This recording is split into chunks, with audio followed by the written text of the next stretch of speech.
အတွင်းမှာပြန်လည်ထူထောင်ရေးအစီအစဉ်2053ခုနှစ်တွင်နောက်ဆုံးစစ်ပွဲပြီးနောက်ရာဇဝတ်မှုနှုန်းသည်800ရာခိုင်နှုန်းကျော်အထိမြင့်တက်လာပြီးဤအခြေအနေသည်အကျဉ်းထောင်စနစ်ပေါ်တွင်ကြီးမားသောဝန်ပေးမှုများကိုဖြစ်စေခဲ့သည်ဤပြဿနာကိုဖြေရှင်းရအတွက်အစိုးရသည်တစ်တာပြန်လည်ထူထောင်ရေးအစီအစဉ်ကိုစတင်ခဲ့သည်ဤအစီအစဉ်သည်ရခိုင်ကဆိုလျင်လူမဆန်သည့်လိုရအဖြစ်သတ်မှတ်ခံရမည့်အရာဖြစ်သည်ဤအစီအစဉ်အရအကျဉ်းသားများသည်ရွေးချယ်စရာနှစ်ခုအကြာရွေးချယ်ရမည်ဖြစ်သည်၎င်းတို့အနေဖြင့်ချက်ချင်းတုတ်တင်ဖယ်ရှားခံရန်ဆန္ဒပြုခြင်းသို့မဟုတ်၎င်းတို့၏ပြည်တံကာလတစ်ခုလုံးကိုတစ်တာတစ်ခုအတွင်း၌နေထိုင်ခြင်းတို့ဖြစ်သည်အစားအစာနှင့်ရေကို၎င်းတို့သစ္စာဖောက်ခဲ့သည့်ဥပဒေလိုက်နာသောနိုင်ငံသားများ၏ဆုံးဖြတ်ချက်အတိုင်းထောက်ပံ့ပေးမည်ဖြစ်သည်မည်သူမဆိုထွက်ပြေးကြံကြိုးစားပါက၎င်းတို့ကိုတုတ်တင်ဖယ်ရှားမည်ဖြစ်သည်တစ်တာများအတွင်းမှာဘဝများထိုတစ်တာများထဲမှတစ်ခုတွင်ပြင်သက်အမျိုးသမီးတဦးသည်ဒဏ်ရာများစွာဖြင့်ရုန်းကန်နေရသည်သူမသည်၄နှစ်ပြည်တံချမှတ်ခံရပြီး2နှစ်ကျော်သာကျန်တော့သည်သူမ၏ခွက်တွင်ရေမရှိတော့ဘဲတကားပေါက်ကိုစစ်ဆေးကြည့်တော့အခါအစားတင်နှုံးသားတစ်ချောင်းကိုတွေ့ရှိရသည်ခေတ္တမြချီုံချေရောက်ထီပြီးနောက်ဆုံးတွင်သူမသည်လက်လျှော့လိုက်ပြီးထိုတင်နှုံးသားကိုအသုံးပြု၍ကိုတက်သေးရန်ဆုံးဖြတ်လိုက်သည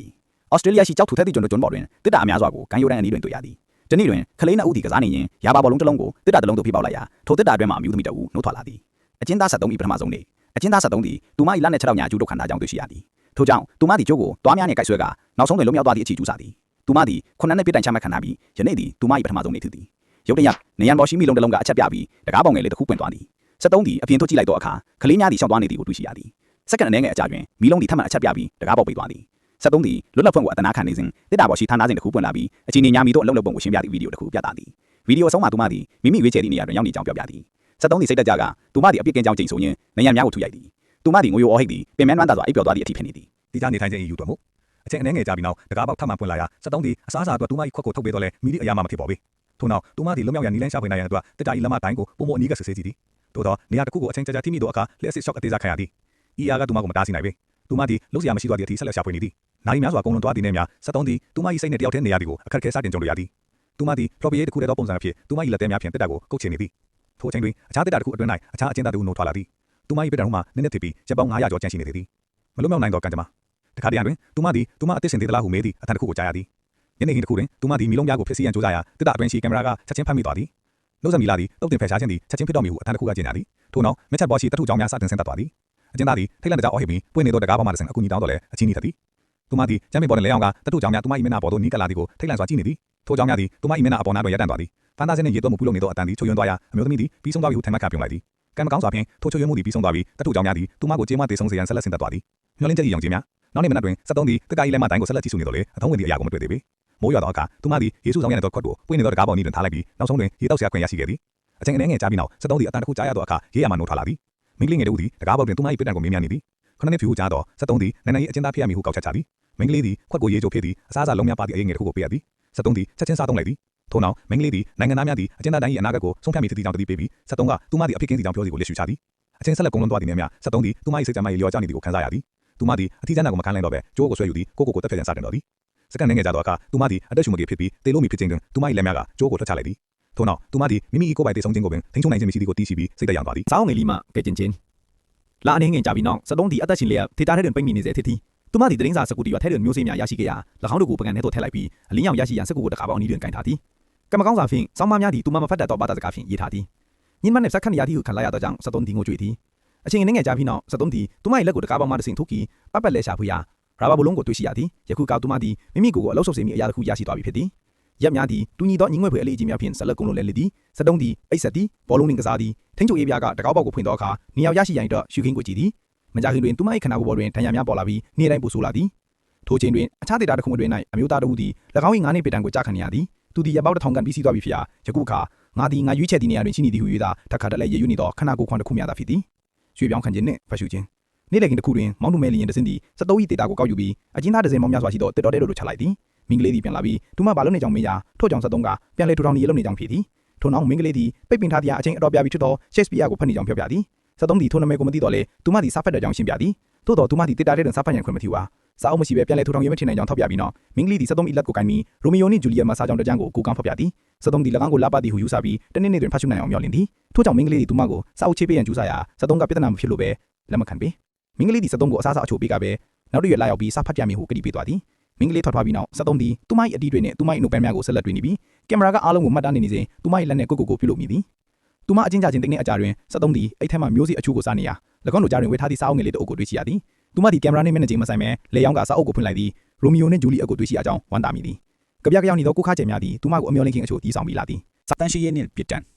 နောက်တစ်ချင်း73ရေချိုရတော့အခါသူမသည်ကိုခန္ဓာကိုစီကြောပြီးပိုးမဝင်စေရသူမ၏တန်ရာများကိုတေချာစွာတန်ရှင်းရေးလုပ်သည်တန်ရာများကိုထိမိချင်းသည်အလွန်နာချင်းတော်လဲသူမသည်စူးစမ်းလုပ်ဆောင်သည်ထို့နောက်သူမသည်ရင်းမြစ်များကိုအပြင်သို့ပြစ်ထုတ်လိုက်သည်ကင်မရာက၎င်းကိုဖမ်းမိပြီးရေဖြုံးတီးခြင်းအဖြစ်သတ်မှတ်သည်ထို့ကြောင့်73၏တစ်တာကိုကန်ယိုတန်းသို့ပြန်လဲပို့ဆောင်ခံရသည်နောက်ဆုံးတွင်မိန်းကလေးသည်ပြန်လဲလာရောက်ပြီး73သည်ရွှေ့ပြောင်းခံရမည်သို့လော့ခဲ့သည်ကိုအံ့ဩသည်အဖြစ်မပေးဘဲ73ကသူမမိသူကိုအစာကျွေးရမည်ကိုမိတို့ဆုံးဖြတ်သည်ဟုပြန်မိသည်မိန်းကလေးသည်သူမသည်ရှောက်သွားပြီးအကျဉ်းသားများစွာနှင့်စကားပြောရုံသာဖြစ်ကြောင်းရှင်းပြသည်ယနေ့တွင်မုန်တိုင်းလာမိပုံရသောကြောင့်သူမသည်အချိန်တို့အတွင်းအဆုံးသတ်ရမည်ဖြစ်သည်73ကသူမ၏အသက်ကိုလည်းမေးမြန်းရမိန်းကလေးသည်16နှစ်ဖြစ်ကြောင်းသိရပြီးသူမ၏တည်ဆုံသွားသောညီမကိုတတိယစေသည်ဟုဝန်ခံလိုက်သည်ဆိုရသောရောင်ဝဲဖောက်ကားမှုရတပတ်များဆက်လက်ပေါင်းလုံးနေသည့်73သည်ထိုစာအုပ်လေးကိုပါကျေးဇူးတင်နေသည်သူမသည်၎င်းကိုဒေတာအတွင်းရှိအကွဲကြောင်းတစ်ခုတွင်ဝှက်ထားပြီးကိုကားချန်တစ်ခုဖတ်လို့ဒီတိုင်းကယူတစ်ဆိုင်ထူယူတာအမြဲတမ်းကင်မရာနဲ့မျက်နှာချင်းဆိုင်မဟုတ်ပဲတေချာအောင်ပြုလုပ်သည်တခါတရံတွင်သူမသည်စာဖတ်ရန်အလွန်စိတ်အားထက်သန်သောကြောင့်နေအောင်လောက်အားမကောင်းတော့လဲလာရောက်ကိုအားထားရသည်တနေ့တွင်မောင်နှမလျန်သည်ဒေတာကိုထပ်မံရွှေ့ပြောင်းပြီး73သည်ပင်လေသမုဒ္ဒရာဘော်တွင်ဖြန့်တန်းနေသည်ကိုကြည့်နေသည်ဒေတာဆင်းသက်ပြီးနောက်လူတဦးသည်သူမကိုလှောင်ပြောင်းရန်အတွက်ပန်းသီးတစ်လုံးကိုစားရန်တကားမောက်တွင်ပေါ်လာသည်73သည်အနည်းဆုံးတကိုက်ခန့်များကောင်းမှန်ပြီးကရုဏာအတွက်အတနာခံတော်လဲထိုလူကတိတ်တာများထင်မှမိသည့်တရိษံကိုများကရုဏာမပြမင်ကြောင်းပြောသည်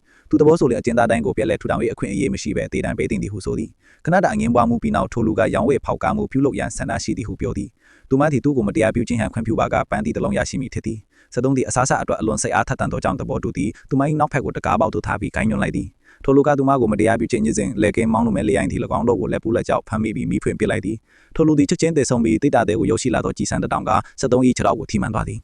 ခက်ခဲသောအိမ်မပြောခြင်းနှင့်ကြီးမားသောလှည့်ဖျားခြင်းပြင်းထန်သောနာကျင်မှုကြောင့်73သည်အပြင်သို့လက်လှမ်းပြီးပန်းသီးကိုဆွဲယူကလင်းမြန်စွာစားသုံးတော်သည်ကံမကောင်းတော့လဲပန်းသီးသည်ပိုးများဖြင့်ပြီးတန်နေသောကြောင့်အော်ပြန်ပစ်လိုက်သည်ထိုညတွင်73သည်နိုးတန်ကိုနိုးရသည်အတန်တစ်ခုကအစားအစာအသက်ရောင်းဝဲဖောက်ကားခြင်းသည်စီကံချိုးဖောက်ခြင်းဖြစ်တဲ့ကြောင့်ရှင်းပြသည်ထို့ကြောင့်ပြစ်ဒဏ်ချမှတ်ရမည်ဖြစ်သည်73သည်9ရက်တာအိမ်မပြောခြင်းကိုဖြစ်ရမည်ဖြစ်သည်ဒီကဒီ73ရမည်တီးသားရမည်တတိပေးချက်ဖြစ်သည်စီကံကိုထပ်မံချိုးဖောက်လင်တေးတန်ပေးရမည်ဖြစ်သည်တေးတာအတွင်းတွင်တောက်ဖန်တော်မီကိုပေါင်းကိုဖွင့်လိုက်ပြီးနိုးတန်သည်မကန်ရပဲရက်တန်နေသည်ထို့ကြောင့်နောက်ထပ်9ရက်ခွာက73သည်အိမ်မပြောနိုင်ပဲတော်သည်သူမသည်မျက်လုံးနှင့်နားများကိုရှမ်းရင်ကြီးဖြင့်ဖုံးအိုးရန်ကြိုးစားတော်လဲအကြည့်မီဖြစ်သည်စိတ်သည်အောက်ဖက်သို့လျှော့သွားနေသည်ဟုခံစားရသောကြောင့်ဒေါသကြီးအော်ဟစ်နေုံသာဖြစ်သည်တခါတရံတွင်နိုးတန်သည်ရက်တန်သွားသည်73သည်အိမ်ရန်ကြိုးစားတော်လဲမျက်လုံးဖိတ်လိုက်သည့်အစဉ်နိုးတန်သည်ပြန်လဲစတင်သည်အိမ်မပြောတဲ့ရက်တပတ်တကားတွင်73သည်တေးတာတွင်2နှစ်ပြည့်သွားသည်အချိန်နဲ့ငယ်ကြာပြီးနောက်73သည်တိတက်အပြင်တွင်လူများသည်ပျော်ရွှင်စွာနေထိုင်နေကြပါသည်ကိုသတိရမိသည်အင်းလုခွန်းနဲ့တွားများဆုံးရှုံးခြင်းညအနေငယ်ကြာပြီးနောက်73သည်ကောင်းကင်ရံတွင်မိရှုမိပတ်များကိုတွေ့ရသည်တစ်တာမှအတန်းကနှစ်တစ်ဖြစ်ကြောင်းရှင်းပြပြီးဂုံပြူရန်အတွက်နိုင်ငံသားများသည်နိုင်ငံရေးအရာပြည်တံချမှတ်ခံရသူများမှလွဲပြီးတစ်တာများထဲမှအကျဉ်းသားအလုံးကိုလွတ်ငင်းချမ်းသာခွင့်ပေးရန်ရွေးချယ်ခဲ့သည်ဆိုလိုသည်မှာ73သည်ထွက်ခွာခွင့်မရနိုင်ပေထိုညတွင်73သည်သူမ၏တွားများစတင်ကြွကုန်သည်ကိုတွေ့ရှိရသည်တမန်ခန့်တွင်တကြီးရွယ်ဦးအမျိုးသမီးတို့သည်73၏တစ်တာအပြင်ဘက်တွင်ပေါ်လာပြီးတန်ကြီးတက်နေသောတင်နှုံးတပ်ဖြင့်နေရန်ကိုခောက်ကစတင်ပြောဆိုသည်သူမသည်တစ်တာတဲ့တွင်15နှစ်ကုန်ဆုံးခဲ့ပြီးထိုအတွေ့အကြုံကသူမကိုယနေ့ဖြစ်လာသောလူအဖြစ်ပုံသွင်းခဲ့ကြောင်းရှင်းပြသည်အမျိုးသမီးသည်73ကိုတင်နှုံးသားကိုပေးပြီးနောက်သူမဖြစ်လာသောလူကိုမုန်းနေဆိုသည်73သည်သူမ၏အရေးပြပလို့ရှိတင်နှုံးသားကိုစိုက်ကြည့်တော့လေ၎င်းကိုအသုံးပြုရန်မရဲပြီးနောက်ဆုံးတွင် Shakespeare ပရိသတ်မင်းကလေးသည်ထပ်မံရောက်ရှိလာပြီးသူမသည်တကယ်ရှိနေသူဖြစ်ကြောင်း73တတိပြုရန်စက္ကန့်အနည်းငယ်ကြာသည်ခွက်ကိုရေချိုဖြည့်ပေးနောက်မင်းကလေးသည်73၏လက်ကိုထိကာစာအုပ်မှာကိုကားချက်ကိုရွတ်ဆိုရာဤတစ်ချိန်တွင်73သည်ဝက်ကြကိုအဆုံးတတ်နိုင်ခဲ့သည်စီကန်ဖောက်ဖျက်မှုနှင့်ကလေးသူငယ်လာနေငယ်ကြာပြီးနောက်73၏ဝမ်ပိုက်သည်တိတိတတ်တာကြီးထွားလာသည်သူမသည်ပန်းသီးလူနှင့်တွေ့ဆုံမှုကြောင့်ကိုဝင်ရှိနေသည်နောက်ကချိန်မင်းကလေးလာရောက်သောအခါသူမ၏လူများကသူမကိုကဲတင်လိုကြောင်းနှင့်သူတို့၏စောင့်ရှောက်မှုအောက်တွင်ပြစ်ဒဏ်ကြခံစေလိုကြောင်း73ကိုပြောပြသည်သူမ၏စကားများသည်နှုတ်ဆက်ကိုအသက်သွေးလိုက်သည်တကားပေါက်တိတ်သွားကမင်းကလေးသည်ပြေးထွက်သွားသည်73သည်သူမ၏အခွင့်အရေးဆုံးရှုံးသွားကြဖို့ဒေါသတကြီးအော်ဟစ်နိုင်သည်ရက်တပတ်ကျော်ကြာပြီးနောက်အမျိုးသားအသက်တူသည်တကားပေါက်တွင်ပေါ်လာသည်သူသည်73ကိုဝင်ရှိနေသည်ကိုသတိပြုပြီးသူမသည်လိမ့်နေကြံသေးတယ်ဆိုသည်ထိုလူသည်73ကရိယာကိုသိရှိပါကအံ့ဩမိကြောင်းပြောပြီးမီးလောင်နေသောတစ်တာတစ်ခုကိုထောင်ပြသည်လင်မြန်သောတေဆုံးခြင်းသည်73တောင်းဆိုတင်သည့်အရာအလုံးဖြစ်သည်ဟုသူထင်တော်လဲသူမကသူ၏ကမ်းလှမ်းချက်ကိုလက်မခံပဲညှင်းဆန်သည်နောက်ပိုင်းတွင်73သည်မြချမ်းကျတွင်ရေတွေရူးကြနေသည်ကိုသတိပြုပြီးလက်လှမ်းမြည်၍လော့နေသောဝက်အတူတစ်ခုကိုဖယ်ရှားသည်သူမသည်၎င်းကိုသူမ၏လက်သိမ်းများချွန်ရန်အသုံးပြုပြီးနောက်လွတ်ချလိုက်သည်ထို့နောက်ဝက်အတူဖြင့်ဖန်တီးထားသောအပေါက်ကိုပိုကြီးလာစေရန်မျှော်လင့်ကကုတ်ချက်သည်လက်အချို့ကြပြီးနောက်73သည်တိုင်းရင်အားကိုခံစားလာသည်သူမသည်ဒူးထောက်ပြီးနာကျင်စွာထွန်းထုတ်ပြီးနောက်ဆုံးတွင်ကလေးငယ်မွေးဖွားလာသည်73သည်ကလေးငယ်ကိုရင်ခွေပိုက်ထားပြီးချက်ချိုးကိုသူမ၏တွားများဖြင့်ဖျက်လိုက်သည်ဤချိန်တွင်နှုတ်ဆက်မိလာပြီးတစ်တာမှအတန်73သည်ဒုတိယလူတဦးကိုတစ်တာတွေကိုခေါ်ဆောင်လာခြင်းဖြင့်အခြားစီကံအခုကိုချိုးဖောက်လိုက်ကြောင်းကြေညာသည်ထို့ကြောင့်တုတ်ဆင်ဖယ်ရှားပြရန်အမိန့်ချသည်ရုတ်တရက်တစ်တာတွင်တန်ခွေကြေလာပြီး73ကိုအိတ်ဆန်စေသည်73တို့လာသောအခါသူမ၏ကလေးငယ်ကိုခေါ်သွားကြောင်းတွေ့ရှိရသည်သူမသည်စိတ်သက်ကြပြီးအော်ဟစ်သည်သူမ၏ကလေးငယ်ကိုပြန်ပေးရန်တောင်းပန်သ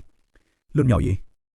လင်းနှကြအချင်းချခံရပြီးနောက်ပြင်းထန်သောမုန်တိုင်းနှင့်လိုင်းကြီးများသည်တစ်တာကိုဆက်လက်ရိုက်ခတ်နေသည်73ဖန်တီးထားသောအပေါ်များကြောင့်ရေတွေအတွင်းကိုစီးဝင်နေပြီးမီးလုံးပြားကိုချွတ်ယွင်သွားသည်73သည်အသုံးဝင်သည့်အရာတစ်ခုကိုရနိုင်မလား၏လက်လန်းမိခြင်းရေကြောင့် system ချွတ်ယွင်ပြီးသူမ၏လက်မပေါ်တွင်တကားပေါက်ပိတ်သွားသည်နာကျင်းစွာအော်ဟစ်နေခြင်း73သည်သူမ၏လက်ကိုဆက်လက်ဆွဲထုတ်တော်လဲအဖင်ကိုထုတ်နိုင်မခြင်းမအတွဲမသားကြီးများပုံမိုခဲနေသည်မကြခင်တွင် system သည်ထပ်မံချွတ်ယွင်ပြီးတကားပေါက်ပွင့်သွားကကျူးပြားသောလက်မနှင့်နောက်ဆုံးတော့သူမကိုလွတ်လိုက်သွားသည်အချိန်နဲ့ငယ်ကြာပြီးနောက်73သည်ပိုးမကွာတစ်ခုကိုတွေ့ရှိပြီးသူမ၏ခြေပတ်ပြုတ်နှင့်နင်းကျဲလိုက်ပြီးထို့နောက်၎င်းကိုကောက်ယူပြီးစားလိုက်ရာအန်လိုနာမီဖြစ်သွားသည်ရေတွေဆက်လက်ဝင်ရောက်နေစီရာ သူမသည်ခွက်ထဲတွင်ချို့ကိုစူးစောင်းတော်လဲမကြခင်တွင်တစ်တာသည်ရေလွှမ်းမှုသွားသည်ရေများဝင်ရမ်းနေခြင်း73သည်သူမ၏စာအုပ်ကိုဖတ်ရန်ကြိုးစားတော်လဲနောက်ဆုံးတွင်ရေးမျက်နှာချင်းသည်အမြင့်လာလာခြင်း73သည်မှတ်တမ်းရနိုင်ရန်ဖို့ခက်လာသည် system သည်တရားမဝင် interference ကိုသိရှိပြီးတုတ်စင်ဖယ်ရှားပွေးမြင်သည်73သည်ရေးပေါ်တွင်ဆက်လက်ရှိနေစေရုံးကနေခြင်းမောင်းနဲ့မောင်းတောင်လေးနိုင်ရန်တူးစဉ်တစ်တာကိုကောက်ယူရန်ပို့လာပြီးထို့နောက်လေအိမ်မှတန်တညာလီရှိနေစဉ်လျှက်စစ်လှမ်းဖြတ်ပေါက်ကွဲပြီးမြေပေါ်တွင်ပြတ်ကျသွားသည်တစ်တာသည်လည်းပြုတ်ကျပြီးနောက်ဆုံးတွင်လှမ်းညကဆွဲယူသွားသည်